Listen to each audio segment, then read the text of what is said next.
오늘부터 한 2, 3주 정도 과거 이상주의에 대한 이야기를 좀 하려고 합니다. 우리 성도님들, 우리는 알게 모르게 과거가 더 좋았다 이런 생각을 가집니다. 과거가 더 나았다. 아주 어려운 시절을 지났어도 그때가 좋았지. 뭐 이런 얘기를 합니다. 과거가 실제 좋았을 수도 있지만 따지고 들어가 보면 그렇게 좋지 않았을 것입니다. 진저리 처지는 경험도 있었고 빨리 이 고통의 시간이 지나갔으면 좋겠다. 그렇게 생각하기도 합니다. 어쨌든 간에 그러나 우리는 지나고 나면 과거가 괜찮았다, 좋았다 이렇게 생각을 합니다. 이것을 과거 이상주의라고 합니다. 근데 과거 이상주의가 왜 문제가 되냐면요. 과거 이상주의에 빠져들면 현재를 누리지 못합니다. 현재에 불만족을 가집니다. 현재로 인도하신 하나님을 불신하게 되죠. 현재 내가 누려야 되고 받아야 될 복을 받지 못하게 됩니다. 늘 과거 타령하다가 그냥 현재를 망쳐버리게 되는 것입니다. 이렇기 때문에 오늘 말씀 보시면 옛날이 오늘보다 나은 것이 어찌미냐 하지 말라. 옛날이 나았는데 이런 말 하지 말라는 것입니다. 이렇게 묻는 것은 지혜가 아니다. 지혜롭지 못합니다. 과거가 진짜 좋았을 수도 있습니다. 그러나 그렇다고 할지라도 과거가 더 좋았지 하고 묻지를 말라는 겁니다. 그건 지혜가 아닙니다. 현재가 비록 광야 같을지라도 하나님이 이 현재로 인도하셨기 때문에 이 현재 내가 누려야 되고 현재 정복해야 되고 현재를 받아들여야 되고 할 부분이 있거든요. 근데 과거 이상주의에 빠지게 되면 이것을 놓쳐버리게 되는 것입니다. 하나님의 이 현재 임재하신 하나님의 임재를 부정하게 되고 모든 일이 지금 더 안 좋게 되어가고 있다라고 판단하게 되고 나는 되는 것도 없다라고 판단하게 됩니다. 하나님은 우리를 더 영광에서 영광으로 이끌어 가시는데 우리는 지옥에서 지옥으로 이끌어 가는 것처럼 그렇게 여기게 되는 것입니다. 성도님들, 우리가 지금 어떤 지경에 와 있든지 간에 어떤 환경에 와 있든지 간에 지금 과거 때보다 더 좋아지고 있다. 하나님이 여기까지 우리를 인도하고 계시다. 하나님께서 여기까지 책임지고 계시다. 섭리하고 계시다. 하는 것을 믿으시기 바랍니다. 그래 해야지 하나님의 뜻대로 살아갈 수가 있습니다. 과거가 좋았지 않은 것은요. 결국 과거에 일어났던 악한 것에 대해서 눈 감아 버리게 되고 현재 좋은 것에 대해서는 불평하게 됩니다. 그런 결과를 빚어버리게 됩니다. 출애굽했던 이스라엘 백성들은 다 우리의 모델이거든요. 우리가 그 교훈을 깊이 새겨야 됩니다. 출애굽했던 이스라엘 백성들의 모습을 보면 그들은 항상 과거 이상주의에 빠졌습니다. 과거 좋지 않았어요. 그들은 노예로 살았습니다. 남자아이가 태어나면 다 죽였죠. 좋지 않았습니다. 늘 벽돌을 구워야 했고 그렇게 노동에 시달렸습니다. 그렇기 때문에 그들은 울부짖었습니다. 하나님 제발 이 지옥 같은 삶에서 우리를 건져 주십시오. 자, 그런데 하나님께서 역사하셔서 건져 주셨습니다. 그러나요, 그들은 늘 과거 이상주의에 빠져 있었습니다. 과거가 좋았지 이렇게 얘기를 하고 살았다는 얘기입니다. 한번 볼까요? 민수기 11장 5절에 6절에 보면 우리가 애굽에 있을 때에는 값없이 생선과 오이와 참외와 부추와 파와 마늘들을 먹은 것이 생각나거늘 이제는 우리의 기력이 다하여 이 만나 외에는 보이는 것이 아무것도 없도다. 현재를 불맛이라고 하죠. 과거가 좋았다. 애굽에 살던 데가 좋았다. 이게 뭐냐 이게. 이렇게 얘기하고 있는 것입니다. 민수기 14장 3절에도 보면 어찌하여 여호와가 우리를 그 땅으로 인도하여 칼에 쓰러지게 하려 하는가. 우리 처자가 사로잡히리니 애굽으로 돌아가는 것이 낫지 아니하랴. 이집트로 돌아가자. 늘 그렇게 생각을 했죠. 이처럼 과거를 숭배하면요, 현재 하나님의 인도하심을 부정하고 불신합니다. 현재 하나님이 나에게 주신 살으라고 하는 현장, 그리고 하나님 나에게 내려주시는 만나, 이 복이죠. 모두 불평거리가 되는 것입니다. 성도님들 한번 우리 주변을 둘러보십시오. 의외로 과거 이상주의에 빠진 사람들이 많습니다. 과거가 좋았지. 과거가 옛날에 좋았는데. 이런 말 하는 것은 과거 이상주의입니다. 그때가 저도 가끔 가다가요. 내 청년 때는 그래 안 했는데. 그때가 이런 얘기가 탁 오거든요. 이건 다 과거 이상주의입니다. 현재가 좋습니다. 아멘이십니까? 자, 질문합니다. 결혼 전이 좋습니까? 결혼 후가 좋습니까? 결혼 전이 좋다. 과거 이상주의. 지금이 아멘? 그래 해야지 지금 하나님의 임재와 하나님의 섭리와 하나님의 만나를 축복이죠. 누리고 얻는 것입니다. 이 과거 이상주의를 항상 조심하셔야 됩니다. 과거 이상주의를 우리가 잘 분별해서 이걸 잘 처리를 해야 되거든요. 특히 과거 교회 이상주의가 있습니다. 과거 교회 이상주의. 교회는 용서받은 죄인들의 모임이죠. 그러나 그리스도의 거룩한 몸이라고 칭함을 받습니다. 우리는 그리스도를 닮기 위하여 성령께서 우리 안에 역사하심으로 말미암아 분주히 그렇게 주님을 쫓아가고 있는 중입니다. 조금씩 성화되어 가고 변화되어 가고 있는 것이죠. 그러나 어쨌든 간에 우리 안에 굉장히 부패한 죄의 본성들이 여기저기 드러나게 되어 있습니다. 왜? 용서받은 죄인들이기 때문에요. 그런데 과거에 모이게 되면요. 과거의 교회는 완벽했지. 과거는 좋았지. 이런 생각을 하게 됩니다. 애굽이 좋았지 않은 것처럼요. 과거에 그 교회가 좋았지 이랍니다. 예전에는 이렇지 않았는데, 우리 때는 이렇지 않았는데, 이런 말들이 나오게 되는 것입니다. 특히 초대교회를 이상화시킵니다. 초대교회를 굉장히 완벽한 교회였고 이상적인 교회였다. 이렇게 생각하죠. 그러나 어제나 오늘이나 초대교회 때나 지금이나 교회는요. 용서받은 죄인들의 모임입니다. 그들도 주를 따라 변화하기 위하여 분투하고 있었고 동일하게 우리들도 지금 분투하고 있는 중입니다. 초대교회가 좋았다. 그 말은요. 우리가 완벽하지 않고 초대교회는 완벽했다 하는 잘못된 편향된 생각을 가지게 만듭니다. 그러나 주님 오실 때 교회는 완벽해집니다. 여전히 교회는 지금이나 오늘이나 불완전합니다. 어떤 목사님 그렇게 얘기하시더라고요. 그때나 지금이나 엉망진창이다. 이렇게 좀 생각하면 남들을 포용하기 쉽습니다. 현재를 포용하기 쉽습니다. 우리는 초대교회는 성령의 불로 가득 찼고 뜨거운 성도들이 가득했고 주의 제자들이 가득했고 목숨도 걸고 주를 따라간 사람들이 가득했다라고 생각합니다. 그러나 사실 성경을 쭉 읽어보면요. 그 교회도 불완전했습니다. 예루살렘 교회를 한번 생각해 볼까요? 주님께서 성령이 임하시면 예루살렘을 넘으라고 얘기하셨죠. 사마리아도 넘고 저 땅끝까지 가라고 분명히 말씀하셨습니다. 자, 그런데 성령이 임하셨습니다. 예루살렘 교회는 넘어갔습니까? 아닙니다. 자기끼리 뭉쳐고 예루살렘을 떠나려고 하지 않았죠. 이방인들에게 복음을 전해주려고 하지 않았습니다. 굉장히 편협하고 텃세가 심한 교회였습니다. 흔히 그 얘기하지 않습니까? 이 교회 너무 텃세가 심하다. 그런데 초대교회 때도 텃세가 심했습니다. 한 번은요.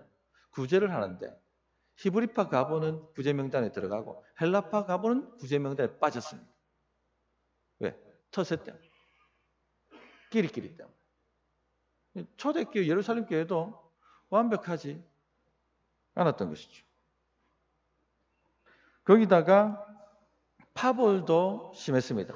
빌립보 교회는 바울이 로마에 갇혔을 때 헌금을 모아서 바울을 섬겼던 몇 안 되는 교회 중에 하나입니다. 그만큼 섬김과 사랑이 풍성한 교회였습니다. 그러나 이 교회도요. 두 파로 나뉘어서 치고받고 싸우는 중이었습니다. 그래서 사도 바울은 유오디아와 순두계라는 두 여성 지도자들에게 그만 싸우고 좀 화해하라. 그렇게 권면할 정도로 그렇게 파가 있는 교회였죠. 고린도 교회는요. 완전히 문제 덩어리 교회였습니다. 우리가 잘 알고 있듯이 복음의 지식 좋았습니다.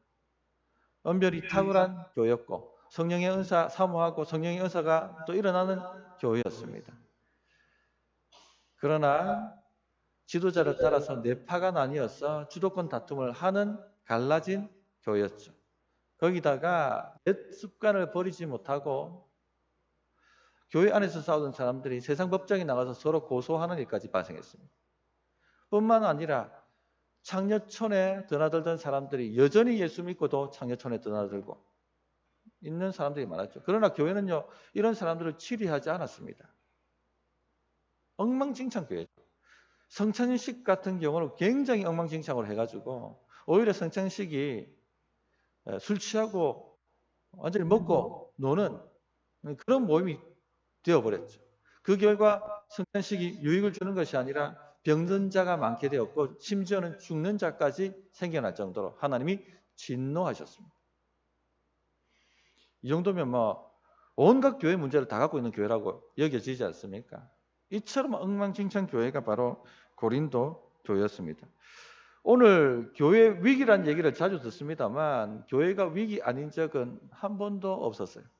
초대교회 때 이런 교회 보십시오. 위기 아닙니까? 그죠? 그런데요, 많은 사람들이 교회 위기를 말하는 많은 사람들이 교회의 시대가 곧 끝날 거라고 생각했지만 2000년이 지금도 교회는 여전히 성장하고 있습니다. 세계 복음을 전하고 있습니다. 왜 그럴까요? 교회는 그리스도의 몸이고 교회의 머리는 예수님이시기 때문에 음부의 권세가 이기지 못합니다. 그게 교회의 본질입니다. 본질. 우리가 가는 게 우리가 이끄는 모임이 아닙니다. 담임 목사가 이끄는 모임이 아닙니다. 예수님께서 이끌어 가십니다. 예수님께서 교회를 지키시고 그 교회를, 이 불완전한 교회를 붙들고 하나님의 완전한 뜻을 성취해 가신다는 것이죠. 이게 놀라운 신비입니다. 그래서 현재 교회를 누리십시오. 좋았던 교회는 없습니다. 지금 하나님께서 이 교회, 현재 교회로 인도하셨다면 여기에 하나님의 인도하심이 있고 여기에 하나님의 인재가 있고 여기에 하나님의 만나가 있다는 것입니다. 우리 주변에 붙여주신 분들을 사랑하시고 이 붙여주신 분들을 포용하시고 이 붙여주신 분들을 나의 형제 자매로 받으십시오. 나의 교회로 받으십시오. 그렇게 되면요, 믿음으로 현재 살아갈 수 있습니다. 둘째, 과거 교회 지도자 이상주의를 벗어나야 됩니다. 젊은이들이 교회 지도자들의 타락 때문에 교회를 떠난다는 통계 아마 다 접하셨을 줄 압니다. 자기가 펄펄 살아있는 목사, 그리고 장로, 또 서로 세력 다툼하는 교회 직분자들, 종종 터져나오는 목사의 죄 문제, 이런 것에 완전히 짓눌려버린 젊은 세대가 교회를 떠나고 있다고 얘기를 합니다. 오늘날 교회 지도자들, 저를 포함해서 또 우리 장로님들, 또 많은 직분자들, 죄와 분투하고 있습니다. 이생의 자랑과 안목의 정욕과 이런 죄의 욕망들과 분투하고 있습니다. 싸우고 있습니다. 그런데 이런 분투는요, 초대교회 때나 지금이나 똑같습니다. 왜냐하면 우리 교회 지도자들도 다 용서받은 죄인들이거든요. 근데 초대교회 지도자들은 완전히 이상적인 사람들이었다라고 우리는 착각할 수가 있습니다. 그래서 왜 우리 교회 지도자들은, 왜 우리 교회 직분자들은 이런 마음을 품고 존중하지 못하고 불신하고 불만과 지금 주신 이 지도자들을 누리지 못할 경우가 굉장히 많이 있습니다. 이 사단마귀 게임에 넘어가는 것이죠. 한번 초대교회 지도자들 한번 살펴볼까요? 베드로, 굉장히 기복이 심한 사람이었죠. 한 번은 가이사랴 빌립보 지방에서 예수님께서 내가 십자가 져야 된다니까 예수님 따로 딱 데리고 가가지고 그런 소리 하지 마세요. 그런 소리 하지 마세요. 사기 떨어뜨리는 얘기 하지 마십시오. 절대 당신한테 그런 일이 일어나지 않습니다. 라고 말할 만큼 아주 통제불능의 사람이었습니다. 사단아 내 뒤로 물러가라. 예수님이 큰 꾸지람을 당했죠. 그런데 이 습성이 잘 고쳐지지 않습니다. 십자가 질 그때에도 주님, 이 제자들, 나머지 제자들 다 주를 버려도 저는 끝까지 주님 지킵니다. 저는 의리남. 그러나 다 굴기 전에 3번 주님을 부인하죠. 자, 그것은 뭐 성령 받기 전에 문제니까 이거 다 구기 전에 얘기는 다 잊어버리십시다. 이렇게 얘기할 수 있겠는데 성령 받고 난 이후에 똑같아요. 성품이. 안디옥 교회 때 있을 때 예루살렘에서 율법주의자들이 들어옵니다. 그 율법주의자들이 베드로를 압박하죠. 베드로가 이방인들과 식탁 교제하다가 슬그머니 물러나서 교제를 끊어버립니다. 그 모습을 보고 사도 바울이 베드로를 면전에 두고 책망하죠. 어떻게 복음을 믿는 사람이 어떻게 율법을 따라 행할 수가 있느냐 하고 면전에서 책망을 했던 적이 있습니다. 이처럼 베드로 완벽하지 않았습니다. 사도 바울, 우리가 성령 충만한 사람의 모델로 생각을 합니다. 3층까지 올라가서 주의 영광을 보고 내려온 사람이었죠. 그런데 사도 바울 예수님 믿기 전에 굉장히 교만한 사람이었습니다. 왜? 바리새인이었고, 바리새인 중에 바리새인이었고, 자기가 가득하고 자기를 높이는 사람이고 높은 산을 가진 사람이 바로 사도 바울이었습니다. 그런데 이 사도 바울 성령 충만 받기 전에 다메섹 주님 만나기 전에 일이니까 목사님 그렇지 않습니까? 생각하는데 아닙니다. 성령 충만 받고 난 이후에도 그 성품이 계속 나타났었어요. 그래서 예수님께서 무엇을 주셨습니까? 육체의 가시를 주셨어요. 3번 이거 좀 주님 빼달라고, 이거 좀 고쳐달라고 3번 부르짖었지만 주님께서 거절하셨죠. 그것 있는 것이 너에게 은혜다. 내 은혜가 내게 좋겠다. 왜냐? 그거 빼버리면 너는 자고하기 때문에, 교만해지기 때문에. 쉽게 교만해지는 사람이 바로 바울이었습니다. 게다가 사도 바울은 그의 서신을 보면 하나님의 은혜 복음을 전했죠. 우리 행위로 의롭다함을 받는 것이 아니라 오직 주의 은혜로 의롭다함을 받는다. 그러면서 자신은 죄인 중에 죄수라고, 죄인 중에 괴수라고 할 만큼, 죄인 중에 괴수라고 할 만큼 자기를 굉장히 그렇게 공 넘는 하나님의 은혜를 강조했었습니다. 자, 그런데 이 은혜를 마가 요한에게는 시키지 못했죠. 선교여행 갔을 때 마가 요한이 중도에 떠나버립니다. 임무를 완수하지 못합니다. 그러고 난 다음에 다음 전도여행 갈 때, 2차 전도여행 갈 때 바나바의 생질이었기 때문에 바나바가 마가 요한에게 다시 한번 기회를 주자. 깊이 회개하고 반성했다. 한 번만 더 데리고 가자 하고 얘기했을 때 사도 바울은요, 바나바와 대판 싸워서 완전히 팀이 나누어질 만큼 마가에 대해서 냉정하게 처리합니다. 자기도 은혜 받은 죄인 중에 괴수라고 얘기하면서 마가 요한한테는요 아주 냉정하게 처리를 했죠. 아주 오랫동안 바울이 잘했는가 바나바가 잘했는가 신학자들이 논쟁을 했더랬습니다. 누가 옳았던 것 같습니까? 자, 근데 마가복음을 누가 적었습니까? 마가 요한이죠. 하나님께서 바울은 2번째 기회를 주지 않았지만 누가 2번째 기회를 주셨어요? 하나님께서 2번째 기회를 주셨죠. 그래서 마가복음을 적게 하셨고 나중에는 사도 바울에게 남아있는 몇몇 안 되는 동역자 중에 끝까지 남은 자 중에 한 사람이 되죠. 그렇습니다. 이처럼 사도 바울도 부족한 사람이었고 이상적인 사람이 아니었습니다. 성질 있는 사람이었습니다. 그렇다면 초대교회 직분자들은 어떠했을까요? 자, 디모데서나 디도서에 보면 교회 직분자를 잘 선택하라 하는 권면이 나옵니다.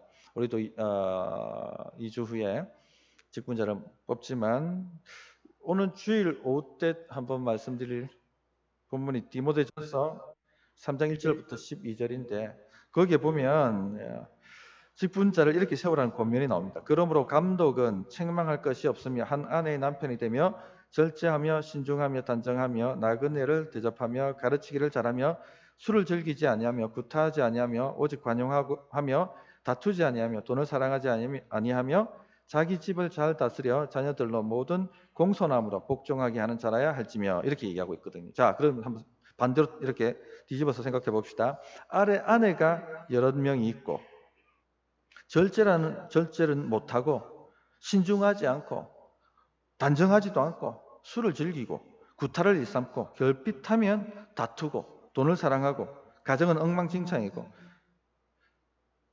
아무리 사람 보는 안목이 없더라도 이런 사람 뽑겠습니까?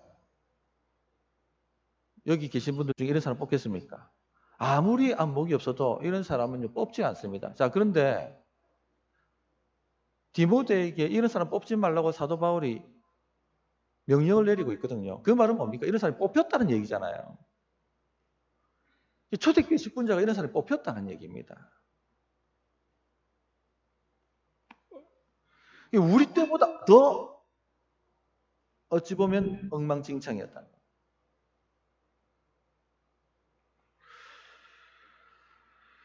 성도님들, 저를 포함해서 교회 지도자들, 직분자들, 목자들 다 부족합니다.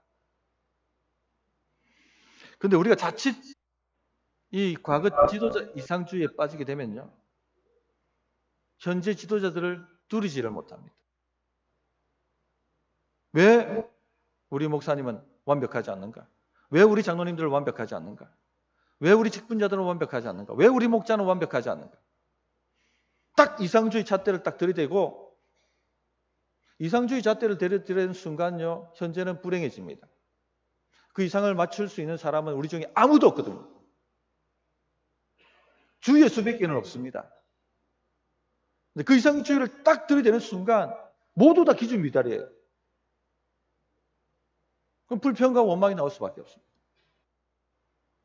이상적인 교회를 찾아다니고 이상적인 지도자를 찾아다니고 그렇게 신앙 유목민이 되어서 이 교회, 저 교회를 누벼봐도 없어요. 그래서 요즘은 가나안 성도가 많아진다. 가나안 성도. 거꾸로 하면 안 나가 성도. 교회 안 나간다. 나는 믿음 가지고 있다. 이런 일이 지금 벌어지고 있는 겁니다. 이상주의에 빠졌기 때문에, 이상주의에 빠졌기 때문에. 어느 날 스펄전 목사님한테 어느 성도가 다가와서 목사님, 이상적인 교회를, 완벽한 교회를 소개시켜 주십시오. 하고 말했다죠. 스펄전 목사님이 세상에 완벽한 교회는 없습니다. 그러나 만약 완벽한 교회가 있다고 하더라도 절대 그 교회 가지 마세요. 당신이 등록하는 순간 그 교회는 불완전해지니까, 당신 때문에. 그렇게 얘기했다지 않습니까? 완벽한 교회 없고 완벽한 지도자 없고 완벽한 직분자 없습니다. 하나님께서 여기까지 인도하셨다는 걸 믿으세요. 하나님의 교회입니다. 거룩한 그리스도의 몸이고 그 교회의 머리는 예수 그리스도십니다. 그러면 우리에게 붙여주신 사람들, 우리에게 붙여주신 현장, 사랑하시고 용납하시고 이해하시고 품으시기 바랍니다. 그러면요, 행복해집니다. 그래서 우리 성도님들이 과거에 매이지 않도록 기도하시고 이상주의에 빠지지 않도록 기도하시고 여기까지 이끌어주신 하나님을 인정하시고 감사하시고 그리고 앞서 세운 지도자들을 용납해 주시고 이제 저하고 이제 4년차 들어가거든요. 이제 그러면은 이제 볼 거 다 본 거예요. 이제는 좀 갈등도 생기고 그런 게 생길 수가 있어요. 신혼이 끝났다는 얘기입니다. 저도 마찬가지고 우리 성도님들에 대해서 불편한 마음이 생길 때도 있고 저것은 할 때도 있고 그러나 이제부터는 같이 하나님이 함께 여기로 인도하셨다는 걸 믿고 품고 가는 겁니다. 품고 가는 겁니다. 아멘이십니까? 그리고 세우신 저를 포함한 세우신 직분자들은요. 우리 성도님들이 우리를 봐주고 있다는 걸 꼭 기억하시기 바랍니다. 절대 우리가 완벽하지 않습니다. 그래서 더욱더 낮은 자세로 섬기기를 바랍니다. 찬양하고 기도하도록 하겠습니다.